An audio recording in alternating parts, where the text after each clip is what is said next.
이번 시간에는 거듭남의 의미라는 제목으로 한번 이야기 나눠보도록 하겠습니다. 요한복음 3장에 거듭남 이야기가 나오는데 이 주제는 항상 정말로 많은 이야기를 포함하고 있기 때문에 우리가 자주 묵상을 해봐야 하고, 또 이제 우리가 말씀을 전파한다는 측면에서 또 어떤 믿는다고 하는 사람들이 정말로 이제 구원의 길로 인도하기 위해서 우리가 거듭남에 대해서 많이 생각해봐야 하겠죠. 그리고 이제 거듭나지 않은 그리스도인들이 많기 때문에 우리가 거듭남을 좀 전해야 할 필요성도 있습니다. 아무튼 정리를 좀 해볼게요. 이 니고데모라는 사람이 이제 주님을 방문을 하죠. 요한복음 3장에 보면. 근데 이제 니고데모가 주님을 방문하면서 이제 우리가 당신은 하나님께로서 오신 선생인 줄 안다, 이렇게 말을 해요. 그러니까 이 말은 그냥 일반적인 진술이었던 거예요. 그냥 여러 사람들이 그렇게 생각을 했어요. 그러니까 이 진술은 쉽게 말하면 자기 것이 아니었어요. 우리가 신앙이라는 것은 자기 것이 돼야 되는 건데 이건 자기 것이 됐다고 할 수 없는 말이었어요. 이렇게 말했던 니고데모에게 주님께서는 사람이 거듭나지 않으면 하나님 나라를 볼 수 없다, 이렇게 말씀을 바로 해주시죠. 즉 이 말은 이 니고데모라는 사람이 거듭난 적이 없다란 뜻인 거죠. 이 사람은 거듭난 사람이 아니었던 거예요. 그래서 니는 거듭나지 않았고 너는 하나님 나라를 볼 수가 없다라고 이야기를 하는 거죠.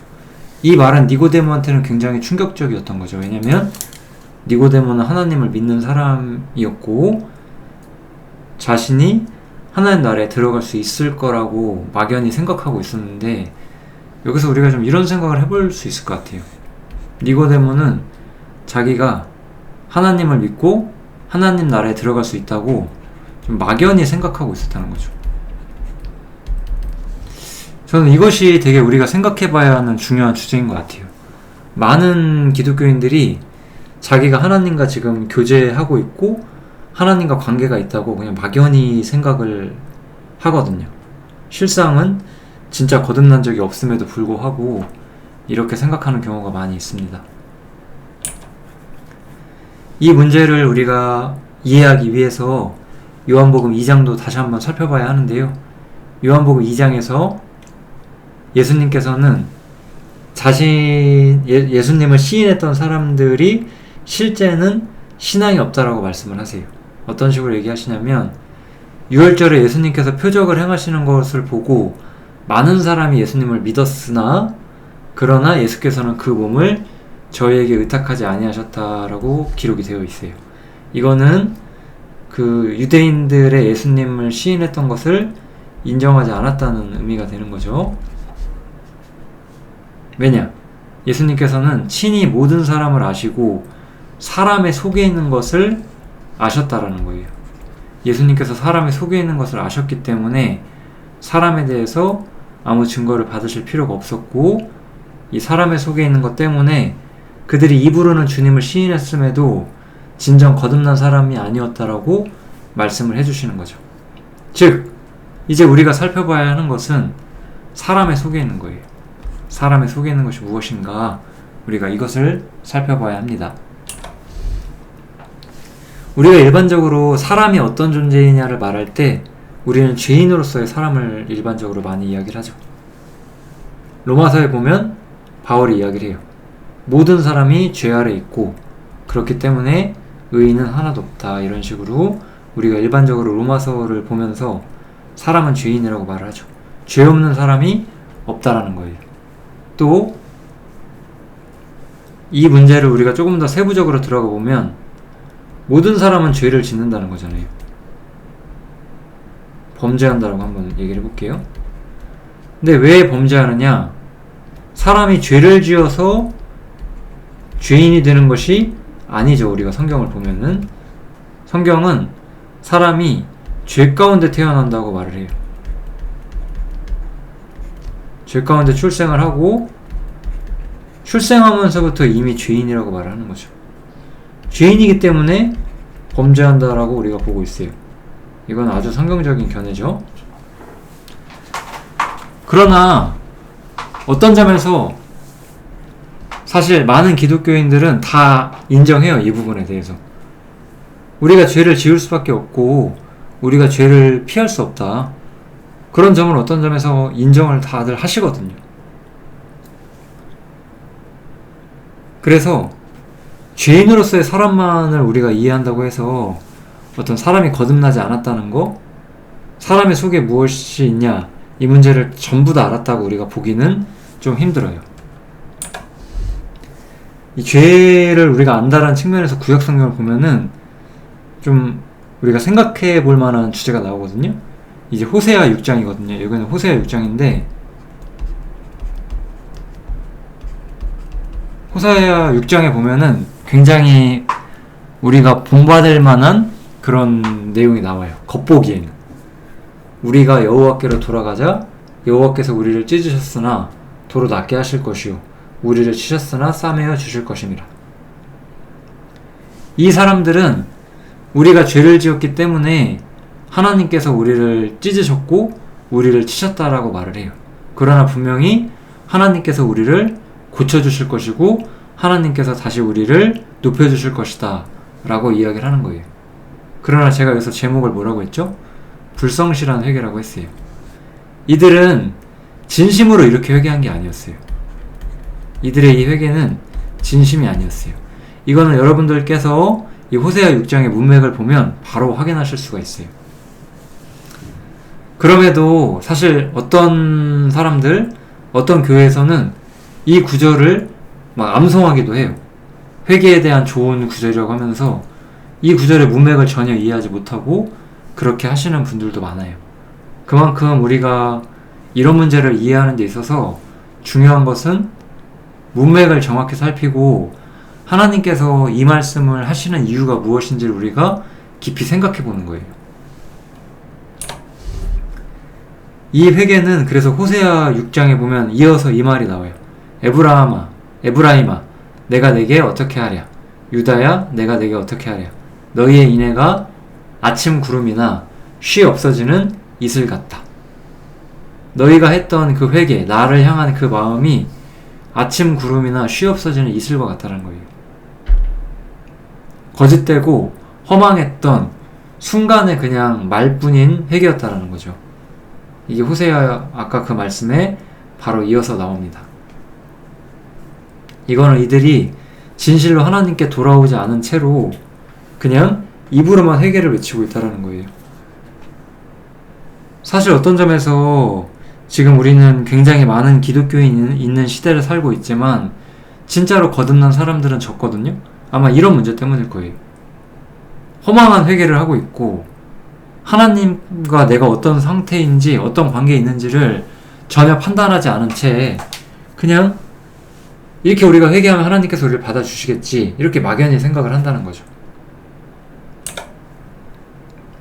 이런 점에 대해서 잠언해보면 좀 더 강력한 예가 나오긴 하는데요. 이 어떤 남자를 호리는 어떤 그 악한 계집이 나와요.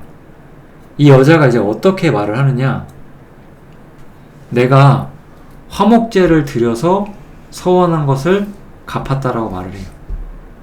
내가 지은 문제들에, 내가 지은 죄에 대해서 내가 제사를 드렸다, 회개를 했다, 혹은 뭐 죄값을 갚았다. 그러니까 또 이제 죄를 짓겠다, 이런 말을 하는 거죠. 이 죄와 심판에 대해서 전혀 모르는 사람인 거예요. 이런 사람들이 얼마나 많은지 몰라요. 교회에 가서는 회개를 하고 자기 생활에서는 어때요? 악과 욕심 속에 사는 거예요, 그냥. 이러면서도 자기가 하나님을 잘 섬기고 잘 회개하고 있다고, 잘 예배하고 있다고 막연히 착각을 하는 거죠. 이 얼마나 죄와 심판에 대해 모르는 거고, 이런 사람들은 아까 말했던 거짓되고 허망한 회개를 하는 거예요. 인애가 그 하나님을 향한 그 선함이 쉬 없어지는 이슬 같다는 거죠.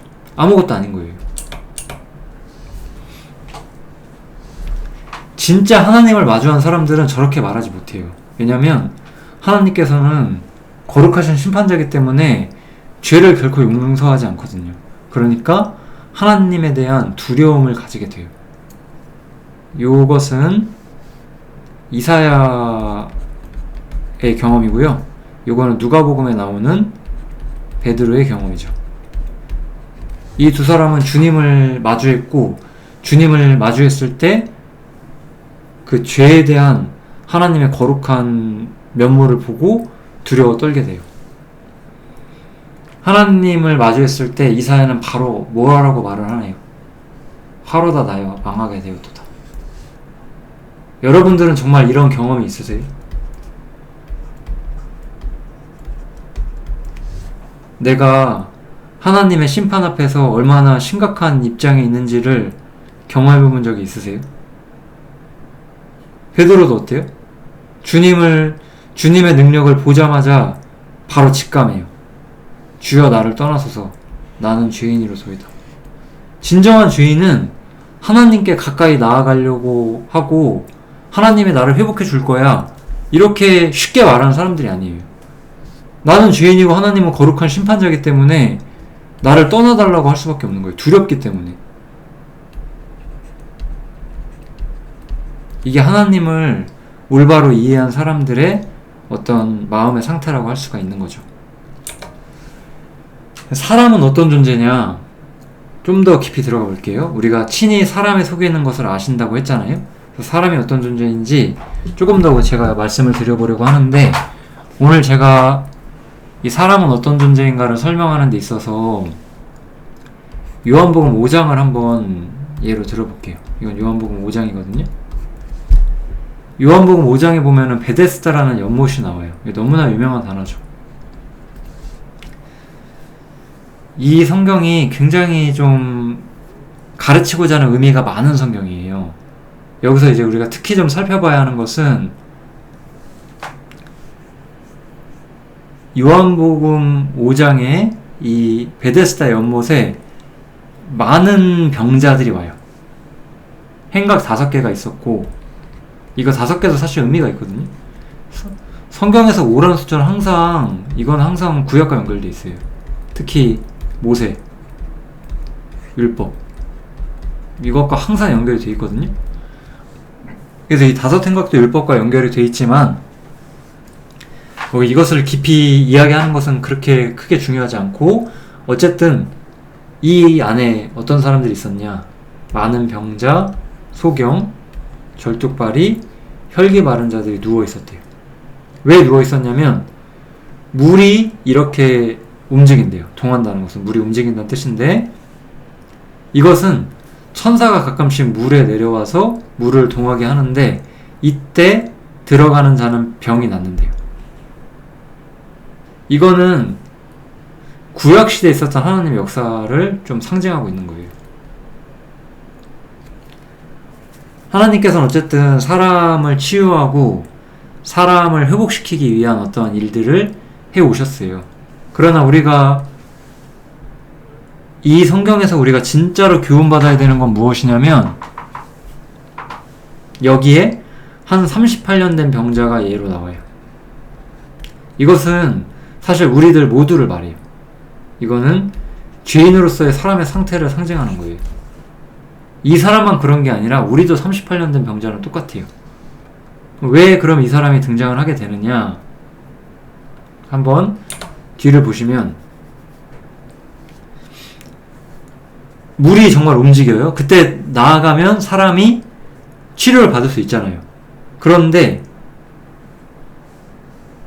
이 사람이 무엇라고 말을 하냐? 병자가 대답하여 주여 물이 동할 때에 나를 못에 넣어줄 사람이 없어 내가 가는 동안에 다른 사람이 먼저 내려가나이다, 이렇게 말을 해요. 이거는 아까 천사가 물을 움직이게 하면 그때 들어간 병이 낫는다고 했어요. 그런데 만약에 정말로 그런 일이 발생하면 이 사람이 누워있잖아요. 어떻게 물에 들어가요? 움직이지 못하는데. 그러니까 다른 사람이 먼저 들어가고 이 사람은 치료가 불가능했다는 거예요. 여기서 이 병이라는 것은, 병은 의미하는 게 뭐죠? 병은 이 육신의 병을 의미하는 게 아니에요. 우리 육신의 그런 병을 의미하는 게 아니고 죄로 인해서 사람이 타락 상태에 있다는 거, 이것을 의미하는 거예요. 이 병이라는 것은.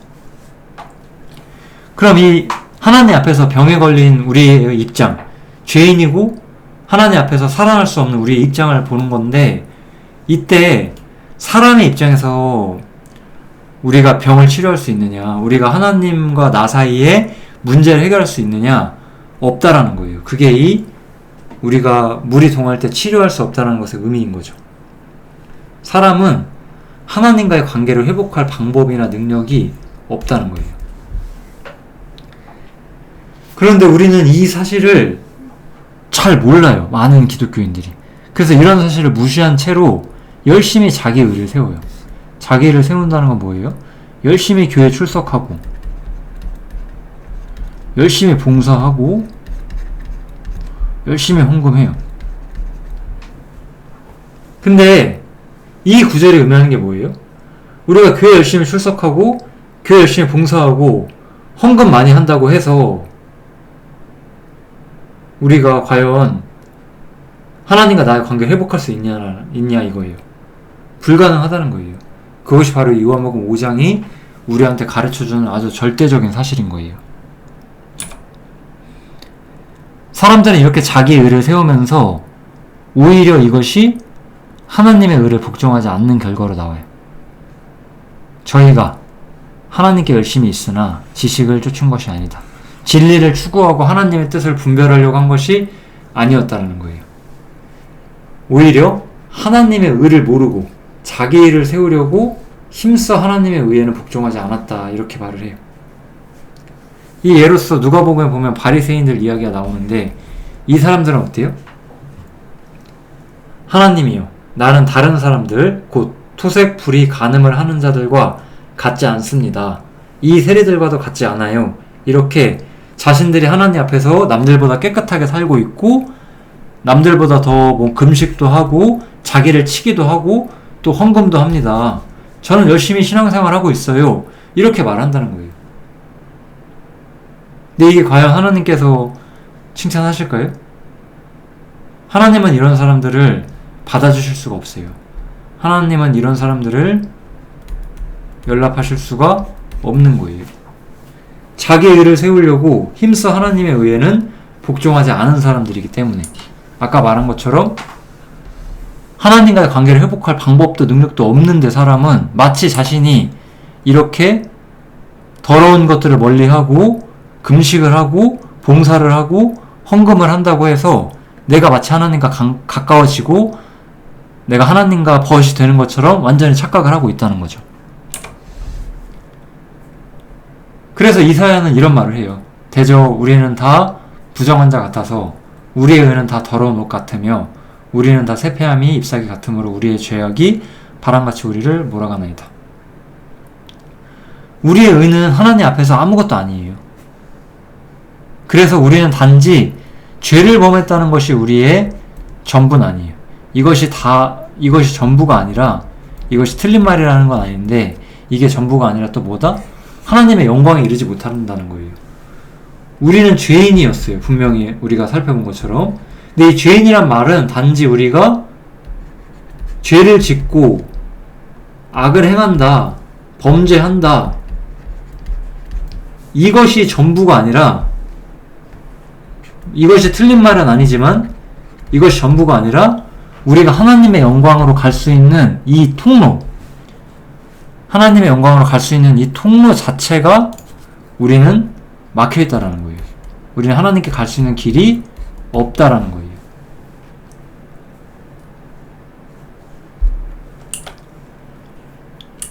그게 바로 사람의 무능력함이에요. 사람은 하나님과의 관계를 해결할 수 있는 어떠한 방법도 없는 상태에 있어요, 지금. 이런 사람은 지금 실제로 어떻게 살고 있느냐, 사람은 어떤 존재냐, 제가 사실 이 영상을 준비한 가장 큰 이유는 이 구절을 아시기를 바라기 때문이에요. 우리는 많은 기독교인들이 있는데, 사실 저는 어떤 점에서 많은 기독교인들이 요즘 시대는 그냥 복받기를 추구하는 것 같다는 생각이 들어요. 전혀 영생이라는 주제를 다루질 않아요. 그냥 뭐 내 인생 잘 풀리고 우리 가족들 잘 되고 뭐 자식들 성공하고 우리 돈 잘 벌고 성공하고 이런 거. 완전 이건 기독교가 아니거든요. 뭐 이런 것들은 너무 이상하기 때문에 빼버린다 치더라도 여기 보시면 어떤 구절이 있어요?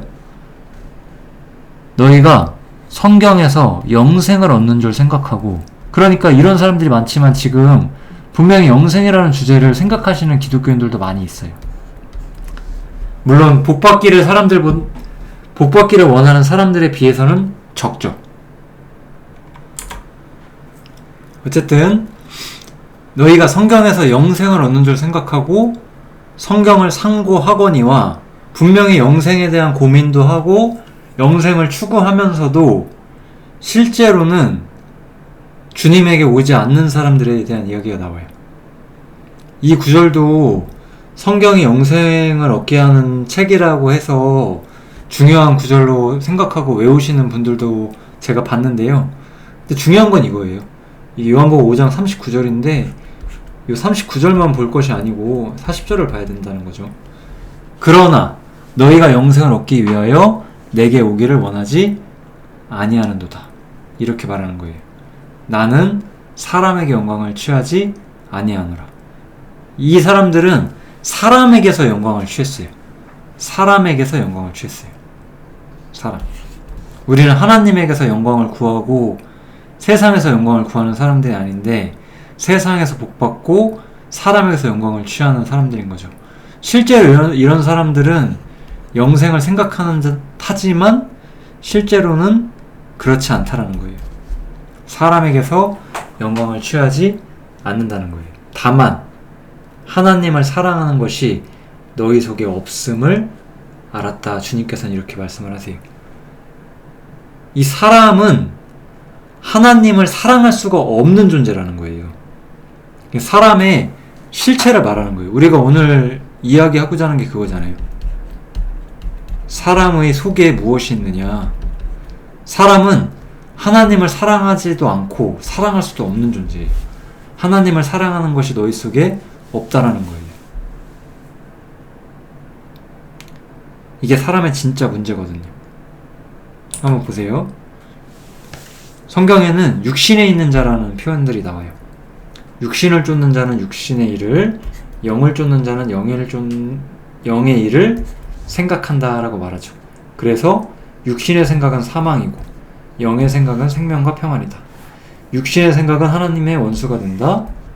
그리고 하나님의 법에 굴복치 아니할 뿐 아니라 할 수도 없다. 육신에 있는 자들은 하나님을 기쁘시게 할 수 없다. 성경은 우리가 어떻게 했느냐 이걸 말하질 않아요. 우리가 어디 있느냐, 어디에 속해 있느냐, 내 안에 무엇이 있느냐를 말하는 거예요. 사람이 육신 안에 있으면 우리는 모든 것이 파산 상태인 거예요. 그러니까 주님께서 가르치려고 하시는 건 뭐예요? 우리가 거듭나 있지 않으면, 우리가 오늘 배우고자 하는 거듭남의 의미를 배우는 거잖아요. 사람이 거듭나 있지 않을 때는 육신에 있고, 육신에 있을 때는 생각도 사망이고 하나님과 원수가 되고 하나님을 굴복하지도 않고 할 수도 없다는 거예요. 우리가 배워야 하는 핵심은 내가 거듭나지 않았다면 나는 이런 존재라는 거예요. 즉, 이 말을 여러분들이 제가 좀 더 쉽게 여러분들께 이해시켜드리고 싶은 건 이런 거예요. 어떤 사람이 있어요. 어떤 사람이 있는데 이 사람이 지금 육신 안에 있어요. 거듭난 적이 없단 말이에요. 근데 이 사람이 선행을 하고 봉사를 하고 수고를 해요. 선한 말도 할 줄 알아요. 착한 마음도 있어요. 선한 마음도 있다고 칩시다. 사람은 본래 인간적으로 아름다운 점도 없진 않아요. 분명히. 사람이 죄인이고 사람이 타락했다고 했을 때 뭐 이렇게 생각하는 사람도 있거든요. 사람에게선 아름다운 것이 전혀 없다. 사람은 전적으로 악하다. 뭐 인간은 전적으로 부패했다. 그런 게 아니고 인간적인 면에서 사람에게 아름다운 면모가 있을 수 있죠. 부모가 자식을 사랑하기도 하고 다른 사람을 위해서 희생하기도 하고 아름다운 사랑의 면모를 보여주기도 해요. 그런 게 아예 없다는 게 아니라 하나님을 대하여 아무것도 할 수가 없는 존재라는 거예요. 하나님과의 관계를 회복할 수 있는 능력이 없고 하나님의 뜻을 추구하지 못하고 하나님의 영광을 찾아낼 수도 없는 그런 존재라고 말을 하는 거예요. 이게 육신에 있는 자라는 거예요.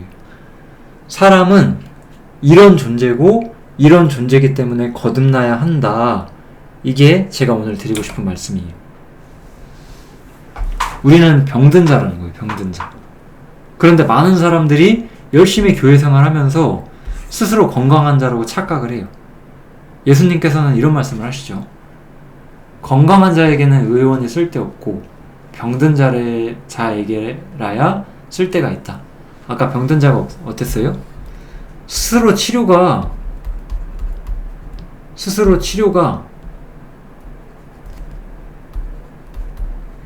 안 되는 사람들이었어요. 우리가 그런 존재라는 걸 오히려 시인해야 돼요. 내가 하나님 앞에서 무언가를 하는 존재라고 내가 말할 때 나는 오히려 하나님과 멀어지게 되는 거예요. 자기 의를 추구하는 사람들은 복음이 들리질 않아요. 자기가 하나님을 잘 섬기고 있다고 착각하고 있는 거예요. 실상은 하나님에 대해서 아무것도 모르고 하나님에 대해서 교통이 막혀 있음에도 자기가 그러고 있다고 막연히 착각을 하고 있다는 거죠. 이런 사람들은 실상은 하나님을 거절하고 있어요. 여기 보면 사람이 하나님을 거절하는 방식에 대해 나와요. 이거는 제가 여러 강론에서 말을 해왔고 여러 번 언급해서 제 영상을 여러 번 보신 분들은 어디선가 봤을 텐데 하나님은 보이지 않잖아요. 그래서 하나님께서는 대언자들을 보냈고 말씀을 보냈어요. 그래서 주님을 거절하는 것은 하나님을 거절하는 것인 것처럼 또한 모세를 거절해도 하나님을 거절할 수가 있어요. 모세를 믿었다면 너희가 나를 믿었을 것이다. 왜냐하면 모세는 율법을 말하거든요. 율법은 사람이 사실상 파산 상태라고 말하고 있는 거거든요.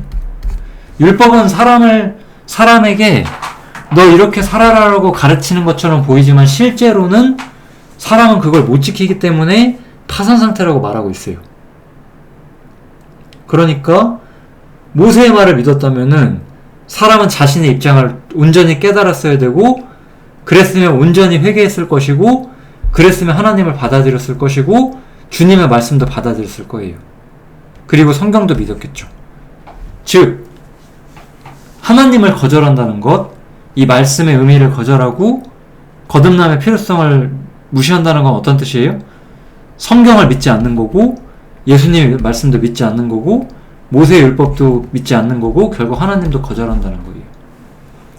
사람은 실상은 이런 존재예요. 사람은 이런 존재이기 때문에 하나님께서 사람이 거듭나야 한다라고 말씀을 한다는 거예요. 사람은 그래서 거듭나야만 하는 거예요. 그래서 우리는 새롭게 태어나야 돼요. 왜냐하면 물과 성령으로 나지 않은 우리가 육으로 난 건 육이었잖아요. 우리가 육신으로 나면은 우리는 치료가 불가능한 거고 하나님을 향해서 그 열매를 맺는 것이 불가능한 존재인 거예요. 왜냐? 육으로 난 것은 육이었잖아요. 육으로 난 건 육이기 때문에 우리는 거듭나야 한다는 거예요. 거듭난다는 거는 새롭게 태어나서 육이 아닌 것으로 새롭게 태어나는 거예요. 요한복음 3장에 그 구절이 나오죠. 육으로 난 것은 육이요 성령으로 난 것은 영이니. 이런 구절이 있잖아요. 이것은 단순하게 우리가 생각을 바꾸거나 마음을 고쳐먹는 게 아니라 전적으로 새롭게 태어난다는 의미를 갖는 거예요. 우리는 아담의 후손으로서 육으로 나서 육으로 끝날 사람이었는데 이것이 아니라 새롭게 태어나서 새로운 존재가 돼서 이 새로운 존재는 하나님을 향해서 열매 맺는 것이 가능한 존재가 되는 거죠. 그래서 사람은 물과 성령으로 태어나야 돼요. 이 물과 성령에 대한 단서는 구약 성경에도 좀 나오는데요. 제가 에스겔 성경을 좀 예로 들어볼게요. 맑은 물로 너희에게 뿌려서 너희를 정결케 하고 새 영을 주어서 새 마음을 주고 그걸로 부드러운 마음을 줄 것이다. 물과 성령이에요. 물은 사람을 정결케 하는 효과가 있다고 말해요. 그리고 새 영은 새 마음을 준다고 해요. 이 두 가지가 연결이 돼 있죠. 이 두 가지에 대한 우리가 단서를 찾아볼 텐데, 물과 성령이잖아요. 그래서 물은 우리가 이렇게 볼 수가 있어요. 물은 사람을 정결케 하는 것뿐만 아니라 너희가 거듭난 것이 썩어질 씨로 된 것이 아니오 썩지 아니할 씨로 된 것이니 하나님의 살아있고 항상 있는 말씀으로 되었느니라. 에베소서에 보면은 우리가 물로 씻어 말씀으로 깨끗하게 한다라는 표현이 있어요. 말씀으로 사람을 정결케 하는 거예요. 그리고 또한 성령을 통해서 우리한테 새로운 마음을 준다는 거예요. 육이 아니라 물과 성령으로 새롭게 태어난다는 거예요. 그래서 새 영을 주어서 새 마음을 너희에게 준다고 했잖아요. 그것처럼 이제 신의 성품에 참여하는 자가 된다고 해요. 신의 성품이 이제 우리가 영어 성경을 보면은 디바인 네이처라는 단어가 나오거든요. 그래서 이게 뭐냐면 그 신의 성품, 그러니까 하나님의 성품을 말해요. 하나님의 본성. 즉 우리는 죄인이었잖아요. 육으로 난 건 육이었는데 우리가 신의 성품에 참여한다는 건 무슨 말이에요? 영으로 난 것은, 성령으로 난 것은 영인 거잖아요. 그러니까 이것은 우리가 이거를 가지려면 이 하나님의 본성이라는 것을 우리가 한번 생각을 해보세요. 우리가 봉사하고 헌금하고 수고하면 이걸 받을 수 있을 거라고 생각을 하세요? 불가능한 거죠. 어떻게 신이 가지고 있는 것을, 하나님이 가지고 있는 것을 우리가 행위로 얻어낼 수가 있겠어요? 그래서 하나님께서 은혜로서 우리한테 주시는 거예요. 사람은 그렇게 거듭나는 거예요. 이래서 제가 드리고 싶은 말씀은, 사람은 완전히 파산 상태에 있고 하나님의 어떤 신적 역사를 통해서 우리가 거듭나게 되고, 거듭난 사람은 새로운 본성과 새로운 생각을 소유하게 되는 사람들이라는 거예요. 죄에 대해서도 완벽하게 깨끗해지는 방법을 안 사람들이고, 내가 이전과는 다른 존재가 되었다는 것을 아는 사람인 거예요. 여러분들은 정말 이 거듭남의 경험이 있으신가요? 정말 거듭난 적이 있는지를 한번 생각을 해 보셔야 합니다. 이것만큼 중요한 일은 없어요. 마지막으로, 이 거듭났다는 건 또 우리한테 중요한 교훈을 해줘요. 사람이 육으로 난 것은 육이었고, 이때는 육신의 종교를 가지고 있어요. 어떤 육신적 형태의 종교. 근데 이제 뭐라고 말해요? 성령으로 난 것은 영이고, 이건 이제 성령의 종교가 되는 거죠. 전혀 새로운 시스템이 오는 거예요. 이게 바로 새 포도주는 새 부대에 넣으라는 말씀의 의미인 거예요. 주님께서는 새 포도주를 낡은 가죽 부대에 넣지 않는다라고 말해요. 새 포도주는 이제 새로운 신앙이에요. 완전히 새로운 신앙. 주님의 몸으로서 이제 유대교가 아니라 사람을 거듭나게 하고, 사람이 주님과 함께 죽고 부활함으로써 영광의 길에 참여하는 완전히 새로운 신앙이 도래했어요. 근데 이 완전히 새로운 신앙이 이 옛부대, 낡은 가죽 부대, 이건 뭐죠? 유대교를 기초로 한 사람이 자기 의를 추구하고 봉사하고 헌금하고 어떤 자기의 공로를 세우는 이러한 가죽 부대에 넣으면 되겠어요? 안 되겠어요? 이게 안 된다는 거죠. 우리는 그래서 성경을 읽어야 돼요. 바울 사도가 과연 우리한테 무엇을 말하고 있느냐? 바울 사도는 이 가죽 부대에 넣는 신앙생활을 말하고 있지 않아요. 바울 사도는 우리가 전적으로 새로운 존재가 되었고, 우리는 이 새로운 존재답게 살아가야 되고 새로운 존재답게 예배해야 한다고 말을 해요. 요한복음 4장에서 주님이 친히 말씀하시죠. 하나님께서는 신령과 진정으로 예배하는 자를 찾으신다. 좀 더 정확한 단어를 쓰자면 성령과 진리로 하는 예배를 찾으신다는 거예요. 성령과 진리로 한다는 거는 봉사헌금 공로가 아니라는 거예요. 우리는 물론 봉사도 필요하고 때로는 연보가 필요해요. 헌금보다는 연보가 자연스럽죠. 연보에 대해서는 고린도 후서에 나옵니다. 공로라는 건 전혀 없죠.